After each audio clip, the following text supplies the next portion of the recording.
শীতকাল আসলেই বাঙালির বাজারের ব্যাগে বড় বড় বেগুন একটা কমন ব্যাপার। বেগুন ভাজা, বেগুন পোড়া সবটাই আমাদের ভীষণ প্রিয়।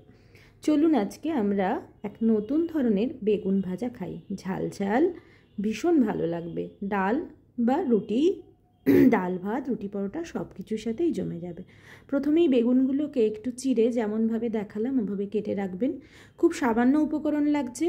হাফ চামচ রসুন বাটা, হাফ চামচ লাল লঙ্কা বাটা, নুন, সামান্য একটুখানি হলুদ এবং একটু ধনের গুঁড়ো, ওই 1 চামচ মতন ধরে রাখুন। নুনটা স্বাদ অনুযায়ী দেবেন। আর যেটা লাগছে সেটা হচ্ছে একটু সাদা তিল। সেই সাদা তিলটা আমি একটু ক্রাশ করে নিয়েছি, তার সাথে চাইলে কয়েকটা বাদামও আপনি দিতে পারেন, অবশ্যই চীনা বাদাম। আর একটু ধনেপাতা কুচি। আর সর্ষের তেল তো ভাজার জন্য লাগবেই। এবার আমরা কি করব, এই সমস্ত উপকরণগুলোকে শুধু তিল এবং ধনেপাতাটা ছাড়া বাকি যে উপকরণগুলো আছে সেগুলোকে আমরা একটা বাটিতে নিয়ে একটা মিশ্রণ তৈরি করব। এবং সেই মিশ্রণটার মধ্যে আমরা দেব 1.5 চামচ মতন সর্ষের তেল। খুব বেশি তেলের কিন্তু প্রয়োজন নেই।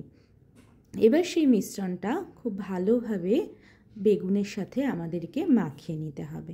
বেগুনের সাথে খুব ভালোভাবে এটা এপিট ওপিট করে মাখিয়ে নেবেন এবং কোনো রকম কিন্তু জল বা কোনো কিছু দেওয়ার দরকার নেই।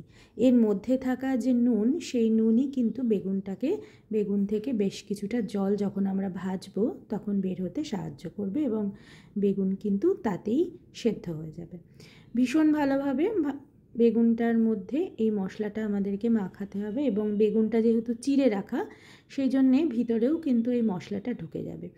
এইভাবে আপনারা তো চাইলে চামচের সাহায্যে বা হাতের সাহায্যে খুব ভালোভাবে বেগুনের এপিট ওপিট দুপিঠেই মশলাটা মাখিয়ে বেগুনটাকে 10 মিনিটের মতন রেস্টে দেবেন। এই 10 মিনিটের মধ্যে বেগুনের মধ্যে মশলাটা প্রায় ঢুকে যাবে এবং বেগুন ভাজাটাও কিন্তু খুব তাড়াতাড়ি হয়ে যাবে। এটা মহারাষ্ট্রের যে থেচা, যে ওদের যে প্রিয় একটা খাবার, চাটনি মতন, সেটা থেকে কনসেপ্ট নিয়ে অনেকটা বানানো, তবে পুরোপুরি সেরকম না। আর এরকম মশলাদার বেগুন কিন্তু আমাদের বাঙালিরা খুব বেশি না খেলেও বাইরের স্টেটে কিন্তু ভীষণ বেশিভাবে চলে মশলাদার বেগুন। আর যদি কেউ রসুন খেতে পছন্দ না করেন তাহলে চাইলে রসুনটাও স্কিপ করতে পারেন, কোনো অসুবিধা নেই তাতে। এবার আমরা 10 মিনিট বেগুনটাকে এইভাবে রেস্টে রাখার পর আমরা চলে যাব সোজা চাটুতে। চাটুতেও খুব বেশি তেল দেওয়ার দরকার নেই।